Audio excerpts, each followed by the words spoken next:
जय Hind, good evening. यह video आप सभी के लिए समर्पित। आज 25 दिसंबर है और 25 दिसंबर को एक महान व्यक्तित्व, हम सभी के दिलों में बसने वाले भारत रत्न, एक राष्ट्र कवि अटल बिहारी वाजपेयी जी की संपूर्ण जीवन काल पर हम प्रकाश डालने वाले हैं। आप सभी को अवगत होगा कि अटल बिहारी वाजपेयी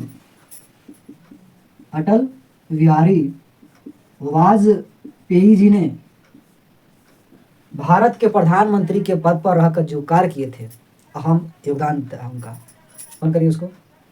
तो आज की सेशन में हम सभी बारीकियों से घटनाक्रम को पढ़ेंगे, जानेंगे, समझेंगे और ये भी हम देखेंगे कि 9 बार से लोकसभा के चुनाव को जीता, 9 बार, 2 बार राज्यसभा से जीतकर पार्लियामेंट में पहुंचे। 1996 से लेकर 2004 के बीच 3 बार प्रधानमंत्री का बनना और मोरारजी देसाई जी के जो है कि सरकार में फॉरेन मिनिस्टर, विदेश मंत्री बनना, तमाम चीज़ें इस सेशन में होंगे। और साथ ही साथ बात भी किया जाएगा कि जनसंघ के स्थापना किस प्रकार से इनके नेतृत्व में हुआ, जनता पार्टी की सरकार बनी, फिर भारतीय जनता पार्टी का रुख कैसे हुआ। इन तमाम बिंदुओं पर हम आज की सेशन पे बात करने वाले हैं। यह एडी ज्ञान हब, यह यूट्यूब चैनल मेरा दूसरा है। पीसीएस पॉइंट पटना वाला जो चैनल है मेरा, कुछ समय के लिए उस पर वीडियो अपलोड नहीं कर सकते हैं, इस वजह से यह सेशन इस पर मैं दे रहा हूं। ये भी मेरा चैनल चलता रहेगा, अपडेट, न्यू अपडेट इस पर आपके माध्यम से, हमारे माध्यम से आप सभी तक पहुंचता रहेगा। चलिए सीधी बात, नो बकवास करते हुए हम अटल बिहारी वाजपेयी जी के जीवनी पर प्रकाश डालते हुए चलते हैं। सर, आज ही के दिन इनका जन्म होता है 25 दिसंबर को और 25 दिसंबर 1924 को होता है। लेकिन ये कहाँ होता है? बड़ी बात होती है कि सर इनका जो जन्म है, सर इनका जन्म होता है ग्वालियर में। ग्वालियर बोले तो सर मध्य प्रदेश के एमपी में इनका जन्म होता है। ठीक है, अब हम देखते हैं कि सर जन्म ग्वालियर में होता है और यह इस प्रकार से इनके पितामह, जिसको पिताश्री कहा जाता है, कृष्ण बिहारी वाजपेयी, इनके जो पिता थे कृष्ण बिहारी वाजपेयी, पेशे से शिक्षक थे।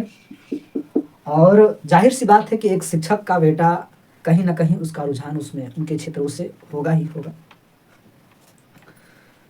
अब हम बात करते हैं कि यह जब पढ़ाई लिखाई इन्होंने ग्वालियर से किया, पिताजी सर्विस में थे उसलिए, तो इन्होंने, मैं देखता हूं कि स्नातक पॉलिटिकल जो है कि कानपुर यूनिवर्सिटी से जब यह एमए की डिग्री प्राप्त करते हैं तो फिर एलएलबी भी करने के लिए इन्हें ललायत होना पड़ा। और मज़े की बात यह है कि ये फैक्ट है कि जब एलएलबी में इनका दाखिला होता है तो उसी समय एक ही साथ इनके पिताश्री भी एलएलबी की दाखिला लेते हैं। यानी कि पुत्र और पिता एक ही साथ एलएलबी की पढ़ाई, वकालत की पढ़ाई करने लग जाते हैं। सॉरी।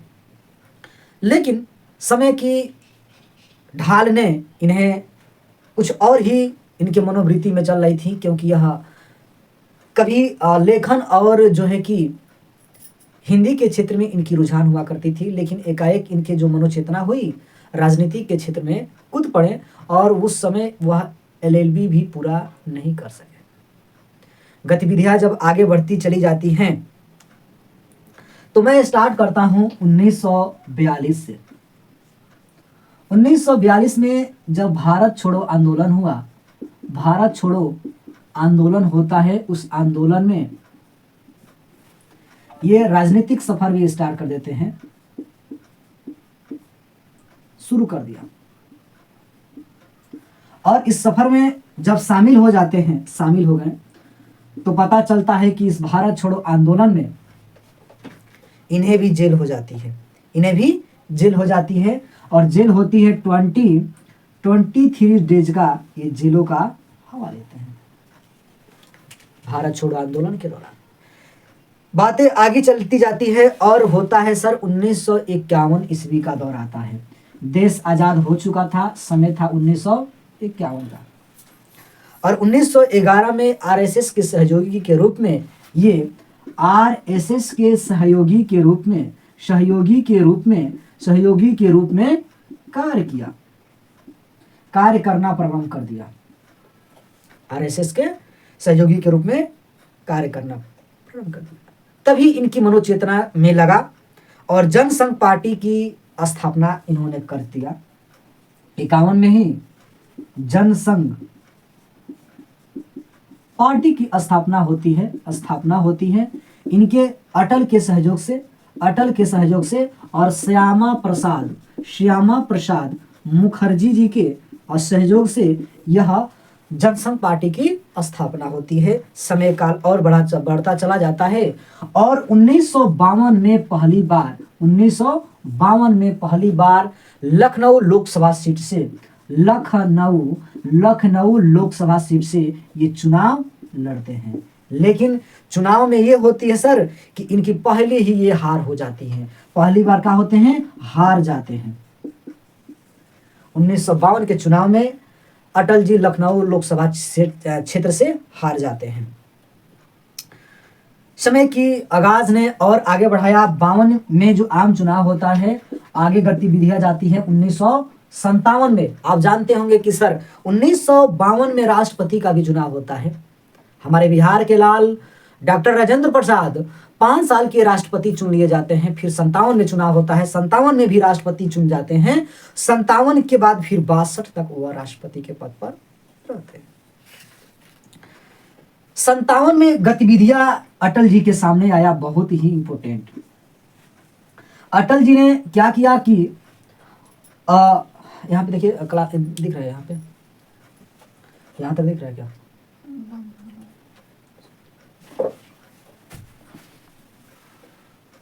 दिख रही।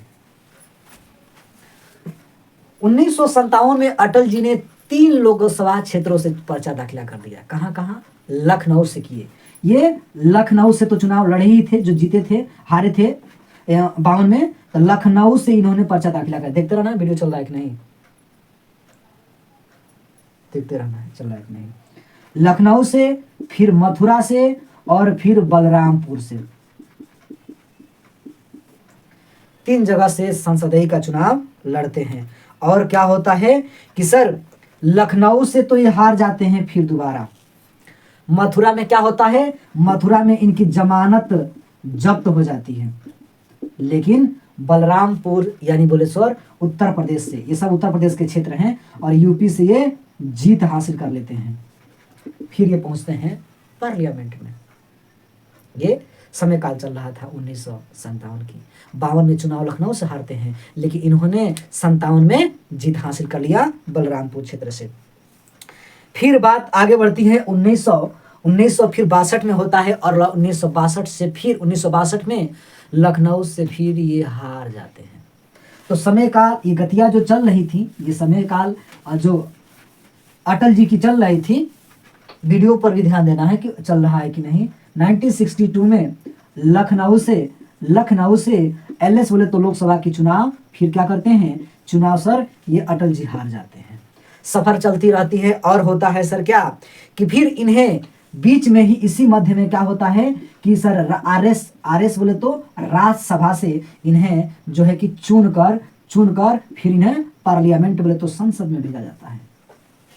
ठीक है, गतिविधियां आगे बढ़ती गई। फिर 1967 का चुनाव आया, और 1967 के बीच में उपचुनाव होता है, और 1967 में उपचुनाव में इनकी जीत हासिल होती है। जीत हासिल करते हैं और फिर पूर्ण रूप से जो है कि पार्लियामेंट में पहुंच जाते हैं, संसद बन जाते हैं। उसके बाद जो है कि 1968 का दौर चल रहा था, ध्यान देते रहना है। 1968 का समय दौर चल रहा होता है, और 1968 का एक मोड़ आता है, और उस मोड़ पे क्या होता है 1968 में वाजपेयी जी को जनसंघ के राष्ट्रीय अध्यक्ष बना दिया जाता है। जनसंघ के राष्ट्रीय अध्यक्ष बना दिया जाता है। अध्यक्ष बना दिया जाता है। मैं जनसंघ की बातें कर रहा हूं कि 1951 में इसकी स्थापना किया जाता है। अब जो है कि जनसंघ के स्थापना करने के पीछे हमने बताया था कि 3 लोगों का महत्वपूर्ण योगदान था भाई। एक तो श्यामा प्रसाद मुखर्जी जी का था, ठीक है। तो दूसरा बलराम माधोक जी थे, बलराम माधोक जी का भी योगदान आता है। और तीसरा लाल कृष्ण आडवाणी जी का, लाल कृष्ण आडवाणी जी का योगदान रहता है। गतिविधियां आगे बढ़ती चली जाती हैं। फिर गतिविधि 1971 में होता है। 1971 के दशक में, 1971 के दशक में ये अटल जी चुनाव जो है कि 5वीं लोकसभा का चुनाव होता है और ग्वालियर से, अपने क्षेत्र बोले तो ग्वालियर से ये जो है कि लोकसभा के चुनाव जो 5वीं हो रही थी इसमें जीत हासिल करते हैं और पार्लियामेंट में पहुंचते हैं। दौर 1971 में। अब हम देखते हैं 77 से लेकर 78 के बीच में मतभेद हुआ, सरकार गिरी और 77 से 78 के बीच में, फिर भी 77 से 78 के बीच में नई दिल्ली क्षेत्र से संसद का प्रतिनिधित्व किया। 1977 से लेकर 80 के बीच में नई दिल्ली से ये संसद का प्रतिनिधित्व किया। सांसद बनते हैं और प्रतिनिधित्व करते हैं दिल्ली की तरफ से। आगे गतिविधियां बढ़ती चली जाती हैं। समय काल आता है 1984 में एमपी में बहुत बड़ा खेल होता है। बड़ा खेल वो होता है कि ग्वालियर से जब ये पर्चा दाखिला कर रहे थे तो एक कांग्रेस के नेता रहते हैं जिनका नाम रहता है माधवराव सिंधिया। और माधवराव सिंधिया से अटल जी एक बार पूछते हैं कि क्या आप ग्वालियर से चुनाव लड़ेंगे? उन्होंने क्लैरिटी दे दिया था कि नहीं, मैं चुनाव नहीं लड़ूंगा। और माधवराव सिंधिया जी गुना लोकसभा क्षेत्र से चुनाव जीत कर आते थे। लेकिन इस राजनीतिक पटल पर यह होता है कि माधवराव सिंधिया, कांग्रेस पार्टी ने गेमिंग कर दिया। समय के कम होने के बावजूद माधवराव सिंधिया जी को ग्वालियर से पर्चा दाखिला कर दिया जाता है। अब जो है कि जब इनको मालूम होता है, अवगत होता है, तो समय बहुत कम रहता है और अटल जी ग्वालियर से चुनाव हार जाते हैं। किनके साथ? माधवराव सिंधिया जी। 2 लाख वोटों से माधवराव सिंधिया अटल जी को हरा देते हैं। 1991 का दौर आता है। 1991 में अटल जी अब 2 गेम खेलते हैं, एक लखनऊ के क्षेत्रों से तो दूसरा विदिशा के क्षेत्र से। लखनऊ के क्षेत्र भी जीत जाते हैं और विदिशा के भी क्षेत्र जीत जाते हैं, किंतु अटल जी अपना जो कर्म भूमि लखनऊ को मानते हैं, लखनऊ का संसदीय क्षेत्र को अपनाते हैं और विदिशा का क्षेत्र को छोड़ देते हैं। 1996 की बात आती है और 1996 की जो मिड पॉइंट होता है कि 1996 से लेकर 2004 के बीच 3 बार प्रधानमंत्री का बनना, ये गजब तरीका बताता है। ये विडंबना ही है, लेकिन एक बात मैं बताना चाहता हूं कि पंडित नेहरू जी ने एक बार कहा था कि यह व्यक्ति एक न एक दिन भारत का प्रधानमंत्री बनेगा। ये बातें हम नहीं कर रहे हैं, ये बातें अटल जी को कहा गया था पंडित नेहरू की द्वारा। और पंडित नेहरू के बताए गए बातों को हमारे राष्ट्रीय जनता दल के संस्थापक लालू प्रसाद यादव भी कहते हैं इस पार्लियामेंट में। गतिविधियां आगे बढ़ती चली जाती हैं। समय आता है सर 1996 में, 1996 के दौर में, और 1996 से लेकर अब हम देखते हैं कि क्या क्या जो है गतिविधियां होती हैं।